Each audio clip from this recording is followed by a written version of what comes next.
오늘 하나님 말씀 마가복음 10장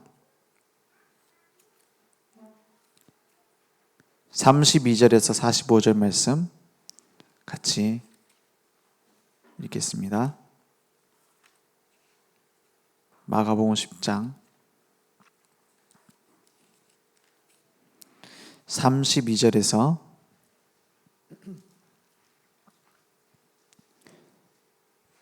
45절 말씀입니다. 제가 한 절, 여러분이 한 절 교독하겠습니다. 예루살렘으로 올라가는 길에 예수께서 그들 앞에 서서 가시는데 그들이 놀라고 따르는 자들은 두려워하더라. 이에 다시 12제자를 데리시고 자기가 당할 일을 말씀하여 이르시되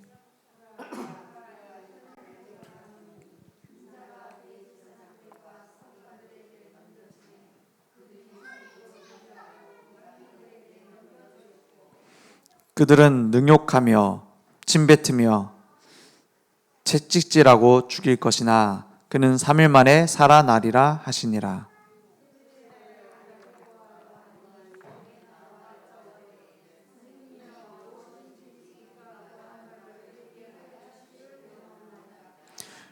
이르시되 너희에게 무엇을 하여 주기를 원하느냐?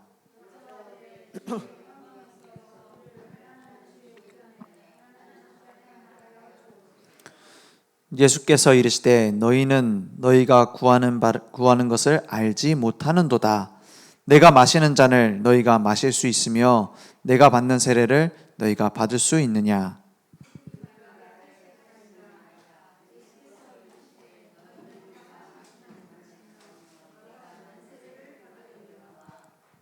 내 좌우편에 앉는 것은 내가 줄 것이 아니라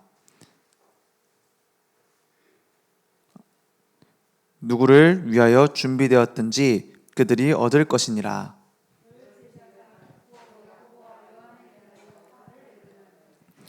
예수께서 불러다가 이르시되 이방인의 집권자들이 그들을 임의로 주관하고 그 고관들이 그들에게 권세를 부리는 줄을 너희가 알거니와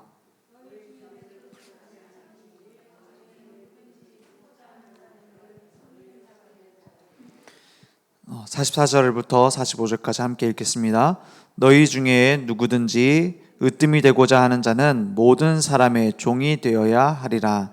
인자가 온 것은 섬김을 받으려 함이 아니라 도리어 섬기려 하고 자기 목숨을 많은 사람의 대속물로 주려 함이니라. 아멘. 오늘 말씀 제목은 복음의 가치를 알고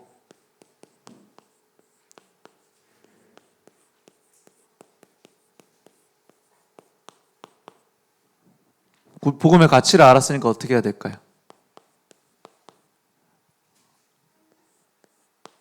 올인하는 제자들을 이라고 말씀을 나누겠습니다. 우리가 가치도 모르는 일에 올인할 수는 없죠. 그래서 우리가 먼저 복음의 가치를 알 때 쉽게 말해 어마어마한 가치가 이 안에 있다라는 걸 알면 투자할 수밖에 없잖아요. 예를 들어서 내가 요즘 비트코인 하잖아요. 코인을 앞으로 이건 10배로 뜰 코인이다. 그걸 확실히 알아요. 그러면 안 살 사람 있을까요? 안 살 수도 있겠죠. 그런 거 돈 필요 없어. 이런 사람도 있겠죠. 근데 아는 사람, 진짜 그 가치를 아는 사람은 어떻게 해요? 투자할 거예요. 그죠? 쉽게 말해서 지금 이 제자들이 예수님을 어떻게 봤냐? 이 예수 코인 좀 타면은, 좀 내가 한 자리 하겠구나. 이렇게 알고 있는 거예요. 그러니까 앞으로 내가 육신적인 걸 받기 위해서 예수를 믿는 겁니다. 수많은 사람들이 그렇게 하고 있어요. 어떤 청년이 있었습니다. 청년은 제일 좋은 대학을 나왔어요. 제일 좋은 대학을 나와서 유학도 갔다 왔고요. 시민권도 있습니다. 심지어 사법고시도 붙어가지고 법관이 됐어요. 그런데 어느 날 너무나 좋은 집, 너무나 좋은 배경을 가지고 있었는데 어느 날 종교에 빠지더니 예수 믿더니 집을 나간 겁니다. 집을 나가고 막 전도하러 돌아다니는 거예요. 사람들은 걱정했어요. 아니, 자기 집도 있고 집도 지키면서 전도를 하지 왜 그러냐. 너 안 믿던 애가 왜 그러냐 라고 얘기했대. 그런데 이건 내가 해야 될 일이라는 거예요. 그래갖고 막 전 세계를 돌아다니면서 전도했어요. 그러던 어느 날 길에서 객사했습니다. 누구죠? 사도 바울입니다. 그 사람들 보고 어리석다라고 사람들은 얘기했어요. 정말 어리석었나요? 큰 열매가 없는 것처럼 보였어요. 큰 교회 세운 것도 아니었어요. 그런데 그 사람을 통해서 복음이 전달됐어요. 몇 명의 제자가 그 지역에 일어났습니다. 중간에 도망간 사람들도 있습니다. 그런데 그 평생이 헛된 인생이었나요? 오늘 중요한 건 이겁니다. 복음의 가치를 알게 되면 모든 것을 다 투자해도 괜찮아요. 사람들이 어리석다고 말해도 괜찮아요. 왜냐? 이게 진짜 중요한 거니까. 그래서 예수님은 이렇게 비유했습니다. 천국은 보화밭과 같다. 보화밭과 같다 했어요. 예수님이 비유해요. 천국은 그 보화밭과 같다고 하는데 그 보화밭이 무슨 말입니까? 이스라엘 민족은 자기들 풍습이 있어요. 이스라엘이 왜 그 인사가 샬롬인 줄 아십니까? 샬롬 하거든요. 전쟁이 너무나 많은 나라예요. 다른 나라의 침략을 너무 많이 받아가지고 전쟁이 맨날 일어나는 거예요. 그 쉽게 말해서 어젯밤에도 막 누가 적군이 쳐들어가고 죽었을 수도 있어. 그러니까 평안하냐? 이게 인사예요. 그런 이스라엘 민족이 피난 갈 일이 너무 많단 말이에요. 그럼 피난 갈 일이 많은데 옛날에는 뭐 예금 적금이 없잖아요. 어디다 보관해요? 창고에 보관하면 다 털어갈 거 아닙니까? 그래서 밭에다가 숨겨놓는 거예요. 밑에다 땅 파고 숨겨놓는 거예요. 그래갖고 어디로 갑니까? 피난처로 갔다가 돌아오는 겁니다. 전쟁에서 다행히 살아서 돌아오면 어떻게 돼요? 그거 자기 재산을 다시 찾는 것이고 못 돌아오고 그 가족이 다 죽으면 어떻게 되죠? 주인 없는 보화가 되는 거예요. 그래서 이스라엘 법이 뭐가 있냐면 그 땅에 묻혀져 있는 보화를 다음 그 땅을 소유하는 사람이 가질 수 있게 돼 있습니다. 가질 수 있게 돼 있어요. 그런데 아무도 모르는 숨겨진 보화밭이 있는 거예요. 어마어마한 보화밭이 있는 거예요. 그걸 누가 발견했냐? 그 땅에서 농사 짓던 농부가 어느 날 땅 파다가 발견했어.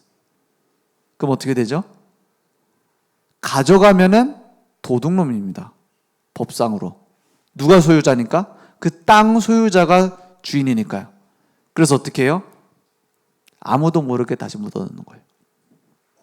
그리고 열심히 돈 벌어가지고 그 땅을 원래 가격에 10배로 살 수 있는 돈을 모으는 겁니다. 열심히 모았어요. 막 그 모을 때 어떤 기분이었을까요? 이것만 걸리면 안 되는데, 아무도 몰라야 되는데, 내가 지금 이거 사면은 100배인데 하는 마음으로 하는데 힘들었을까요? 이것만 딱 퍼내면 내가 이제 어마어마한 부자가 되는데, 그것 때문에 일이 왜 이렇게 힘들지 이랬을까요? 기뻤을 거예요. 그래서 농사 딱 추수를 다 하고 주인한테 딱 돈을 주면서 주인한테 그 곡식을 다 주면서 얘기하는 겁니다. 이 밭이 너무 좋은데 내가 사고 싶다. 그래갖고 왜 사고 싶냐 이런 거를. 내 땅이다. 이거 안 팔 거다. 이거 땅 없으면 나는 뭐 먹고 사냐. 그러면 내가 너무 많이 부르면은 티가 나니까 2배로 줄게요. 2배로. 왜 그러냐? 이상한 애네. 왜 2배로 살려고 하냐? 뭐 특별한 거 있냐? 특별한 게 없는데 내가 이 땅을 딱 갈아보고 막 이렇게 해보니까 너무 내가 원하는 땅이라는 거예요. 너무 나랑 맞다는 거예요. 이상하죠? 그래도 내가 지금 다른 땅을 구해야 되는데 그러면 안 되잖냐. 그냥 좀 해라. 다른 땅을 다른 데 가서 알아봐라 이런 거예요. 그러니까 애가 타죠. 그래갖고 어떻게 합니까? 내가 4배로 줄 테니까는 이 땅을 꼭 사야 되겠다는 거예요. 그러니까 이 사람이 좀 뭐라고 생각할까요? 아이 바보 같은 거네. 이걸 왜 4배를 주고 사? 그래갖고 그래도 이제 조금 더 올려보려고 얘기합니다. 아이고 이땐 그렇게 좋냐? 그래도 나는 이 땅을 팔 생각이 없다. 10배로 줄게요. 그럼 팔아야 돼, 안 팔아야 돼? 팔아버린 거예요. 그럼 그 속에 뭐가 있어요? 10배를 주고 팔았지만 그 안에 100배가 들었어요. 그럼 어떻게 누가 부자 됩니까? 그 보화밭을 발견한 사람이 부자가 되는 거예요. 예수님의 비유입니다. 영원한 것을 위하여 잠깐 있을 것을 투자한다. 괜찮습니다. 그런데 어리석은 사람은 어떻게 해요? 잠깐 있을 것을 위해서 영원한 걸 포기해버려요. 이걸 보고도, 보아밭을 보고도 버리고 안 가지려고 하는 사람이 있습니까? 그게 착각이에요. 예수님도 이렇게 말씀하셨어요. 값진 진주다. 값진 진주는 보통 사람 보면 모릅니다. 막 반짝반짝하다고 값진 진주가 아니에요. 전문가들만 볼 수 있는 값진 진주가 있어요. 그걸 보는데 어떤 강아지가 목에다가 이 어마어마한 가치를 가진 진주를 딱 매달아 놓은 거예요. 그럼 어떻게 하죠? 그 강아지를 사겠다는 거예요. 왜? 이 진주 때문에. 강아지 내가 꼭 사야겠으니까는 이 개목걸이까지 같이 팔아라. 그러면 얼마 주고 살까요? 개값에 한 10배 주고 사도 상관없어요. 맞죠?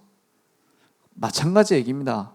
이 어마어마한 진주, 그 가치를 모르느냐 하는 거예요. 그걸 값 주고 사기만 하면 어마어마한 가치인데요. 그죠? 예수님은 이렇게 비유하셨어요. 천국은.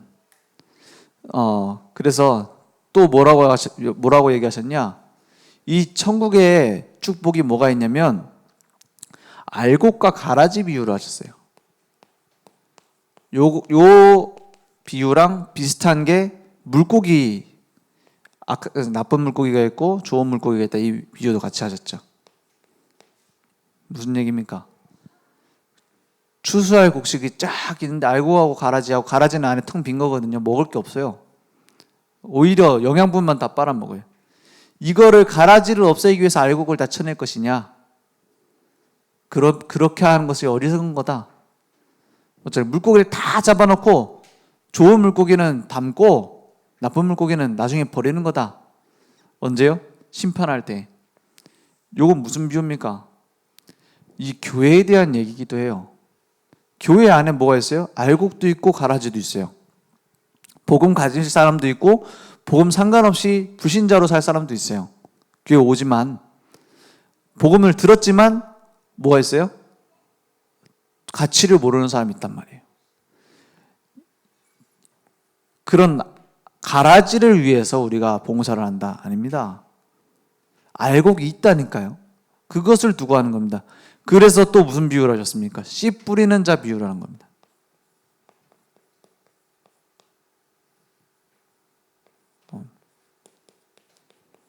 씨를 뿌렸는데 어디에 떨어져요?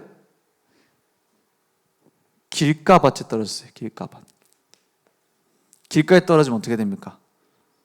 말라 죽죠. 아무 가치 없는 죽은 게 되는 거죠. 그런데 또 뭐가 있어요? 돌짝밭이 있어요. 돌짝밭에 떨어지니까 어떻게 됩니까? 당장 딱 씨앗이 심겨져 갖고 이제 딱 기쁘게 말씀을 받았는데 어떻게 해요? 그 안에 너무 다른 게 꽉 차 있어요. 그래서 안 들어가는 거예요.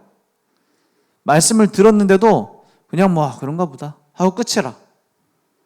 또 뭐가 있어요? 가시밭. 가시밭은 뭐예요? 세상 염려가 많아요. 기쁨으로 말씀 받았는데 금방 무너져 버려요. 또 이제 자라나다가 자라나지 못해요. 찔려가지고 못 자라나요. 그런데 이런 것을 위해서 하는 게 아니라 뭐가 있어요? 옥토밭이 따로 있다 그랬어요. 옥토밭이 따로 있다 했어요. 옥토밭에 떨어지면 어떻게 해요? 30배, 60배, 100배. 이건 어떤 표현적인 부분이고 사실은 무한정입니다. 그죠? 무한한 열매가 이 속에 있어요. 자, 보십시오. 우리는 이 어마어마한 생명의 씨앗을 가진 거예요. 그렇죠? 그래서 어떻게 됐습니까? 내가 훌륭해서가 아니라 내가 뭔가를 했기 때문이 아니라 이 복음이라는 이 생명이라는 가치를 가졌기 때문에 거기에 따르는 미션이 나오는 겁니다.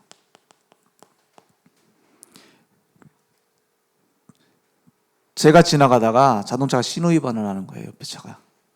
그러면은 창문 내리고 멈추세요 하면 멈춥니까? 멈추세요 하면 멈춰요? 안 멈추죠. 그냥 가게 갑니다. 경찰차가 멈추라고 하면 어떻게 해야 돼요? 멈춰야 돼요.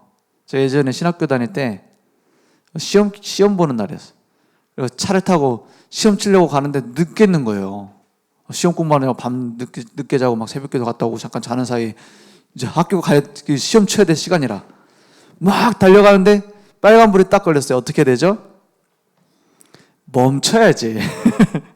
멈춰야 되는데 앞에 차들이 따다다다다닥 그 신호 때문에 완전히 다 막혀 있어요. 제가 옆으로 우회전 들어가는 그 골 있죠. 거기로 싹 해갖고 신호 위반을 딱 하는데 뭐가 있냐? 앞에 경찰차가 있는 거예요. 야, 그 스피커로 얘기를 하더라고요. 막 윙윙 하면서 앞에 차 멈추세요. 내리세요. 아니 그 창문 내리세요 하더라고. 순간 0.5초 고민했어. 갈까? 가면 되겠습니까? 그럼 가면은 이제 잡히는데 잡히면 이제 경찰서 가야 되는 거 아니에요? 그래갖고 탁 내려버렸죠. 어쩔 수 없네. 경찰이 있으니까 다른 사람은 저보고 잡는 사람 아무도 없어요. 맞죠? 내려가지고 어떻게 왜 이렇게 신호 위반을 했냐? 지금 단속 중이 아니라 그냥 순찰 중이라고 안 잡으려고 했는데 너무한 거 아니냐? 그래가지고 제가 시험 기간이라 가지고 지금 빨리 가야 되는데 어디 학교냐? 다 물어봐. 저는 차마 랩런트 신학교 말을 못하고 저기 옆에 있는 청강산업문화대학교 이렇게 얘기했어요. 청강대학교. 그러니까는 뭐 학생이 안타깝긴 한데 이거는 무조건 끊어야 된다고. 그래갖고 빨리 돈 내면은 빨리 좀 할인해 주대요. 그래갖고 빨리 돈 냈어요. 다른 사람이 저를 잡으면 아무 상관없습니다. 그죠? 경찰이니까 잡히는 거예요. 그죠? 경찰이 만약에 그런 거 안 잡으면 어떻게 됩니까? 그건 그거고 경찰이 도둑을 안 잡겠다. 강도도 안 잡겠다. 이러면 어떻게 됩니까? 그럼 범죄 도시 되는 겁니다. 그죠? 구원받은 자가 이 생명을 가진 자가 전하지 않는다. 누가 판을 쳐요? 사단이 판을 치는 거예요. 그죠? 완전히 장악해버리는 거예요. 범죄 도시 정도가 아니라 완전 타락 도시가 돼버리는 거예요. 전도자가 이 미션을 잃어버렸다. 그러면 전도자만 문제되는 게 아닙니다. 온 세상이 무너져 버려요. 이게 교회사고 이게 역사입니다. 그래서 이 복음의 가치를 아는 한 사람이 중요한 겁니다.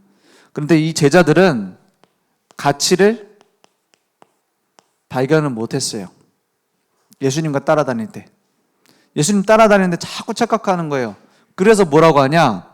내 기준에서의 대답을 합니다. 사람들이 인자를 누구라고 하냐? 나를 보고 누구라고 하냐 하니까 이렇게 대답하잖아요. 세례 요한이다. 엘리야다. 예레미야다. 또 하나 뭐죠? 선지자 중에 하나다. 이 정도로 알고 있어요. 이게 다 누구냐? 내가 봤을 때 그렇다 이 말이에요. 세례요한처럼 예수님이 그런 부분이 있거든요. 막 성전 가갖고 뒤집어 엎으면서 내 아버지 집을 장사하는 집으로 만들지 마라 이러고 이런 정의운동적인 부분이 있단 말이에요. 예수님이 그러니까 막 가난한 사람 보면서 같이 친하게 지내고 같이 눈물도 흘려주시고 이런 예레미야 같은 부분도 있단 말이에요. 예수님이 어마어마한 기적을 행하시고 죽은 자를 일으키고 물 위를 걸어 다니시고 이런 엘리야 같은 부분도 있으셨어요. 선지자 중에 하나처럼 말씀을 풀어서 얘기해 주시기도 하고 많은 것을 가르쳐 주셨어요. 그런데 예수님이 이 땅에 오신 것은 이것들을 위해서 오신 게 아닙니다. 맞죠? 예수님은 뭐 때문에 오셨어요? 왜 오셨어요? 십자가에서 죽으시려고. 맞죠? 모든 사람은 죽으려고 태어나는 인간 없습니다. 예수님은 죽으시려고 태어나셨어요. 왜? 나의 죄를 대속하기 위해서. 그리고 어떻게 해요? 부활하시려고 이 땅에 오셨단 말이에요. 예수님의 주사역 하면 딱 두 가지입니다. 십자가와 부활. 그걸 위해서 이 땅에 오셨는데 그 말만 못 알아들어요. 왜냐? 이런 모습에 취했어. 예수 코인 타면은 내가 좀 되겠구나 이런 모습을 본 거예요. 우리나라가 이제 예수님이 쉽게 말해요. 왕이 되겠구나. 실제 육신적인 왕 말이에요. 왕제사장 선지자 그 말 말고 그 왕 말고 그냥 실제 우리 이스라엘의 왕, 메시아 국가 그 지도자 이게 되겠구나. 육신적인 부분만 딱 보니까 맞잖아요. 창세기 3장 완전히 육신적으로 봤을 때는 사단 말이 다 맞습니다. 먹었는데 안 죽었잖아요, 선악과. 그죠? 사단 말이 맞아요. 육신적으로. 영적으로는 틀린 소리예요. 영적으로는 뭐예요? 하나님과의 생명관계가 끊어지는 죽음 속에 들어갔잖아요. 근데 육신적으로는 마귀 말이 그렇게 맞다니까요. 그러면 우리가 속는 것도 뭐 때문에 속아요? 맞는 말 때문에 속아요. 육신적으로 봤을 때. 아니 저 권사님은 성격이 저렇더라. 역시 이번에도 그랬다. 이번에 얘기하는데 말이 안 통한다. 어떻게 본 거예요? 육신적으로 봤을 때 맞는 말. 이게 마귀가 공격하는 제 1포인트입니다. 특히 누굴 중심으로? 나 중심으로. 내 의견, 내 생각, 육신적으로 봤을 땐 맞을 수 있습니다. 영적으로 봤을 땐 아닐 수 있다는 걸 인정해야 돼요. 그죠? 그래서 가치를 모르니까 이렇게 딱 알고 있어요. 그러니까는 부자 청년이 와서 뭐라 합니까? 어떻게 하면 영생을 얻습니까? 하니까는 그 영생도 육신적인 영생으로 이해를 하고 있어요. 하나님과의 생명관계 이런 게 아니에요. 그냥 영생, 오래 살고 내가 영원한 생명 이런 식으로 알고 있어요. 내가 천국 가는 거 그렇게만 알고 있어요. 하나님과의 관계 이런 건 못 찾고 있어요. 그리스도가 왜 필요한지를 모르고 있어요. 그러니까 어떡합니까? 이거 모든 재산을 다 어떻게 해요? 가난한 자 나눠주고 나를 따라오라 했어요. 그 나눠주라는 게 포인트가 아니죠. 나를 따라오려고 하냐? 넌 돈을 따라가고 있잖아. 그거 버려라 이 말입니다. 그 우선순위를 바꿔라 이 말입니다. 그러니까 어떻게 해요? 이 기준이 안 바뀌니까 육신적 기준이 안 바뀌니까 못 버리는 거예요. 제자들도 막 쉽게 말해 왜 제자들이 무식한 사람이 주로 많았냐? 버릴 게 많이 없었거든. 그렇죠? 그물하고 배만 버리면 돼. 그렇죠? 그물하고 배만 버리면 돼. 뭐 집 몇 채 이런 거 없어. 그물하고 배만 버리고 따라오면 돼. 그런 사람들 대부분이었어요. 맞죠? 그러니까 따라왔죠. 근데 나중에 진짜 가치를 알고는 생명까지 드리잖아요. 오늘 부자 청년도 그랬고요. 또 누구도 그랬어요? 바리새인, 사두개인,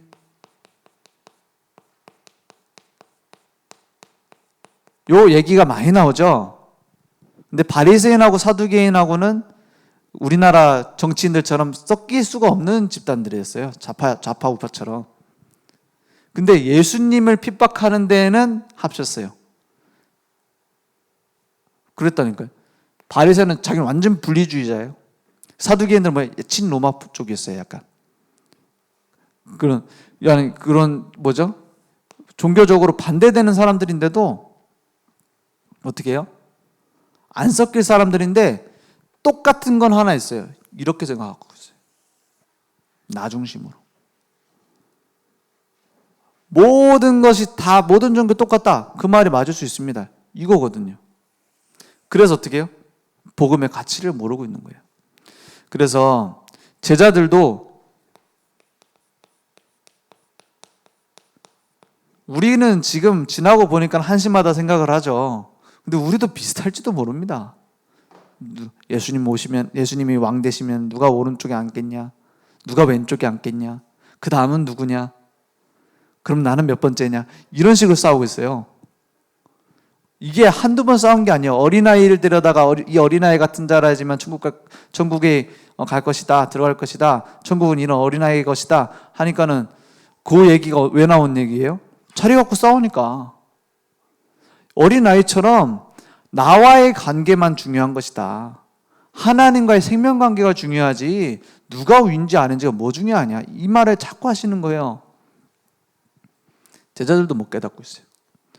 그러니까는 이 복음의 가치를 나의 미션으로 붙잡은 사람은 정말로 소수입니다. 근데 하나님은 언제나 이 소수의 사람을 사용하셨어요. 그래서 오늘 몇 군데 말씀을 보시면 확인할 수 있습니다. 로마서 3장 20절에서 25절 말씀을 보면 이렇게 말씀하고 있어요. 20절에 보니까 그러므로 율법의 행위로 그의 앞에 의롭다 하심을 얻을 육체가 없나니 율법은 왜 주셨어요? 죄를 깨달음이니라 했어요. 죄를 깨닫게 하시려고. 그죠? 진단이 발라야지 약이 제대로 나가잖아요. 그래서 이제는 율법 외에 하나님의 21절에 율법 외에 하나님의 한 의가 나타났으니 율법과 선지자들에게 증거를 받은 것이라. 율법과 선지자들에게 따로따로가 아닙니다. 구약을 폐하고 예수님이 오신 게 아니에요. 구약의 예언대로 예수님이 오신 겁니다.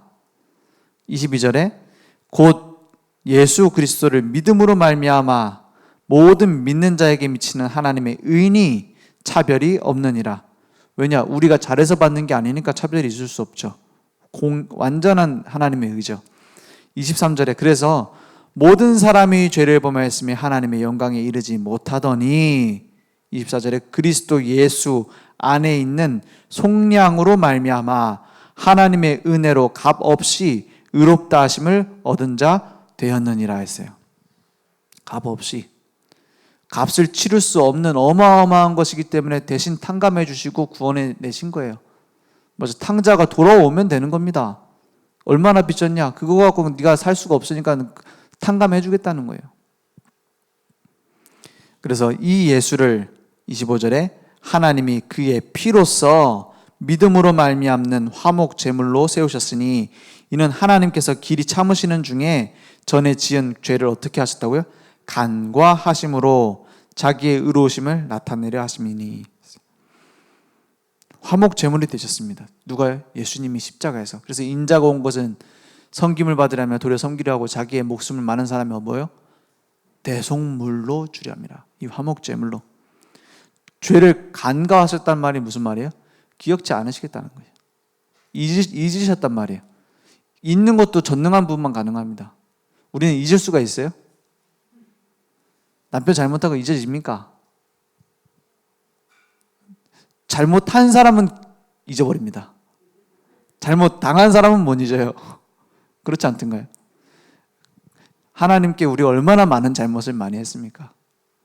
그럼 하나님 못 잊으셔야 돼요. 그죠? 그걸 잊으세요. 하나님께서는.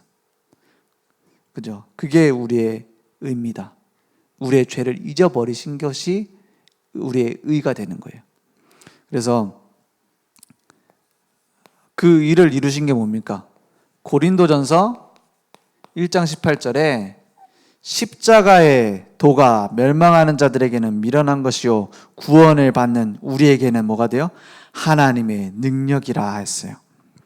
20절에 보니까 지혜 있는 자가 어디 있느냐, 선비가 어디 있느냐, 가르치는 자죠. 그 가르치는 자가 어디 있냐, 이 세대의 변론가가 어디 있느냐. 하나님께서 이 세상의 지혜를 미련하게 하신 것이 아니냐 했어요. 21절에 하나님의 지혜에 있어서는 이 세상이 자기 지혜로 하나님을 알아요, 몰라요? 알지 못함으로, 알 수가 없으므로 하나님께서 전도에 미련한 것으로 믿는 자들을 구원하시기를 기뻐하셨도다 했어요. 그래서 우리 보고 미련하다고 생각할 수도 있어요. 그런 유대인들은 뭘 찾는다고요? 22절에 표적을 구하고 자꾸 그것만 찾고 있어요. 메시아 언제 오냐? 자기들한테 맞는 메시아 언제 오냐? 헬라인은 뭘 찾아요? 지혜를 찾으나. 23절 우리는 십자가에 못 박힌 그리스도를 전하니 유대인에게는 꺼리끼는 것이요 이방인에게는 미련한 것이로되 24절 오직 부르심을 받은 자들에게는 구원받은 우리에게는 유대인이나 헬라인이나 그리스도는 하나님의 능력이요 하나님의 지혜니라 했어요. 그렇죠? 이걸 비교를 하시잖아요. 우리의 지혜로운 것보다 하나님이 어리석음이 더 지혜롭다. 25절에 하나님의 어리석음이 사람보다 지혜롭고 하나님의 약하심이 사람보다 강하니라. 그렇잖아요. 그래서 우리는 담대할 수 있는 거예요. 아무리 지혜로운 사람도 하나님보다 지혜 없어요. 그걸 인정해야 됩니다. 요것을 깨닫고 27절에 보니까 이렇게 말해요. 그러나 하나님께서 세상에 미련한 것들을 택하사 우리를 택했어요. 아닌 분도 있겠지만 미련하잖아요, 좀. 지혜 있는 자들을 부끄럽게 하려 하시고 세상에 약한 것들을 택하사 강한 것들을 부끄럽게 하려 하시며 일부러 약한 걸 불러서 강한 걸 부끄럽게 해라 이 말이 아닙니다. 맞죠? 이것을 강한 자들이 못 깨닫고 있다 이 말이에요. 복음의 가치를. 그죠? 연약하지만 복음의 가치를 깨닫는 자를 통해서 뭐래요? 생명운동을 하시는 거예요. 그래서 고린도전서 2장 2절에는 이렇게 말합니다. 바울이 어느 정도로 이 생각을 했느냐? 진짜 이 복음의 가치가 최고다 생각을 했느냐? 내가 너희 중에서 예수 그리스도와 그가 십자가에 못 박히신 것 외에는 뭐예요? 아무것도 알지 아니하기로 작정하였습니다. 이런 표현은 어디에도 없습니다. 그죠? 맞잖아요. 십자가 외에는 내가 아무것도 바보가 된단 말입니까? 다 필요 없다 이 말이에요. 아무것도 알지 아니하기로. 버린다가 아니에요. 알기도 싫어요. 알 필요도 없다 이 말이에요. 알지 아니하기로 작정했습니다. 이게 누가 한 말입니까? 이게 전부 다 누가 얘기한 거냐면 바울이 얘기한 거예요. 빌립보서 3장 1절에서 21절에 보면 이렇게 나오죠. 3장 4절에 보니까 이렇게 말하고 있어요. 빌립보서 3장 4절에 그러나 나도 육체를 신뢰할 만하며 만일 누구든지 다른 이가 육체를 신뢰할 것이 있는 줄로 생각하면 나는 더욱 그러하리니. 무슨 말입니까? 너 육신적으로 자꾸 따질래? 따지고 보면 나만한 인간 없어 이 말입니다. 그죠? 나만한 배경, 육신적 배경이 있는 사람 있는지 한번 볼까? 이렇게 말합니다. 5절에 보니까 나는 8일 만에 할례를 받고 완전 정통 유대인이다 이 말이죠. 이스라엘 족속이요 베냐민 지파요. 초대 왕이 베냐민 지파입니다. 사울 왕. 히브리인 중에 히브리인이요 율법으로는 바리새인이요 열심으로는 교회를 박해하고. 이때는 이게 최고 율법을 잘 지키는 거라고 생각했으니까요. 박해하고 율법의 의로는 흠이 없는 자라 했어요. 흠도 없어. 스스로 이렇게 말할 정도가 되면 대단한 사람 아닙니까? 그러나 7절에 무엇이든지 내게 유익하던 것을 내가 그리스도를 위하여 다 해로 여길 뿐더러 8절에 또한 모든 것을 해로 여기면 이런 거 다 내게 해가 된단 말이에요. 내 주 그리스도 예수를 아는 지식이 뭐예요? 가장 고상하기 때문이라. 내가 그를 위하여 모든 것을 잃어버리고 배설물로 여김은 그리스도를 얻고 그 안에서 발견되려 함이니 그랬어요. 다 버리고 간 겁니다. 아까 서론에 말씀드린 것처럼 사람들은 어리석다고 말했습니다. 나중에 어떻게 됐습니까?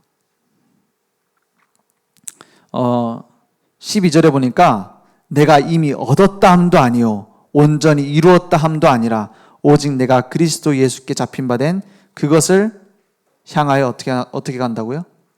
잡으려고 달려가노라. 이거 80노인 바울이 한 말입니다. 달려가노라.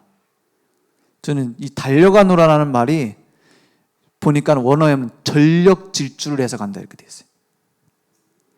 80세 이전까지는 전력 질주해야 됩니다. 그렇죠? 90되기 전까지는 전력 질주해야 돼요. 복음을 위하여. 맞죠? 그래서 14절에는 표대를 향하여 그리스도 예수 안에서 하나님의 위에서 부르신 부름의 상을 위하여 달려가노라 했어요. 13절에는 뭐라고요? 오직 한 일, 내가 잡은 줄로 여기지 아니하고 오직 한 일, 즉 뒤에 있는 것은 잊어버리고 앞에 있는 것을 잡으려고. 뒤에 있는 건 지나간 걸 말하는 겁니다. 지난 바울의 응답 많았잖아요. 전도운동 많이 일어났잖아요. 그것을 잊어버렸어요. 앞에 있는 하나님의 미션만 보고 달려간다. 주로 고착화되어 있는 옛날 생각 있잖아요. 옛날에는 내가 이런 응답 받았는데, 옛날에는 내가 첫사랑이 이랬는데, 그러고 뭐예요? 앞에 것은 안 잡으려고 가질 않아. 하나님의 앞으로 하실 계획은 붙잡질 않아. 옛날 거 회복해야 된다고 자꾸 해요. 왜 그렇습니까? 미션을 발견하면 달라질 겁니다. 그래서 이게 다 누구의 고백입니까? 전도자 바울의 고백이었어요. 우리가 이렇게 구원받았고 이런 미션을 받았고 이제는 달려가노라. 오늘 지금까지 많은 응답을 하나님 하셨지만 주저앉아 있다면 일어나 달려가는 시작되길 원합니다. 그동안 우리 교회에 많은 응답이 있었을 겁니다. 그것을 어떻게 해요? 중요한 응답인데 잊어버리고 무엇을 향하여? 앞을 향하여 지금까지 하신 응답을 두고 하나님의 앞으로 하실 계획을 보면서 달려가노라. 그 미션을 우리는 발견해야 됩니다. 복음의 가치를 아는 미션. 오늘 그 응답이 우리에게 회복되기 원합니다. 그러면 무슨 미션을 하나님 내게 남겨두셨습니까? 앞으로 4차 산업혁명 시대가 되면서 영적 문제는 더 심각해질 것입니다. 그래서 무엇이 꼭 필요한 시대가 되냐? 교회가 없어지면 이 시대는 완전히 무너집니다. 교회가 너무 중요한 건 말 안 해도 알잖아요. 교회가 왜 중요합니까? 복음으로만 모일 수 있는 것이 교회예요. 복음만 전하는 것이 교회예요. 그래서 교회 안에 우리는 서울 사람이다, 우리는 경기도 사람이다 이럴 필요 없어요. 따로 모일 필요도 없습니다. 남전도회, 여전도회 이런 건 왜 있냐? 그건 복음 잘 전하기 위해서 있는 거죠. 왜냐? 어떤 사람이라도 남자, 여자 둘 중 하나니까 어떤 사람이라도 빠져나가지 말라, 못하게 하려고 그 남전도회, 여전도회 하는 거예요. 그죠? 그래서 뭐예요? 교회 되게 하려고. 아까 보셨잖아요. 지혜자가 어딨냐, 변론가가 어딨냐. 세상 지혜를 가지고 따질 수 없는 거예요, 교회는. 그 질그릇 속에 뭘 가지고 있어요? 보배를 갖고 있어요. 그래서 이 교회가 정말로 내게 소중하게 느껴지지 않는다면 뭔가에 틀린 각인 때문에 그렇습니다. 목사님이 이상하다, 장로님이 이상하다, 다른 사람 얘기하는 사람 많아요. 우리 교회는 없지만. 그래가지고 어때요? 교회가 막 나중에 갈라지고 이런 경우가 많습니다. 특히 큰 교회일수록. 왜 그렇습니까? 열심히 이걸 갖고 했을 수도 있어요. 쉽게 말해. 복음만 전하는 교회 되어야 되고, 복음만 전하는 교회라면 우리가 인생을 들어도 됩니다. 그래서 100년 뒤에 여기 계실 분 아무도 없을 겁니다. 여기 우리 어린애들 빼고는.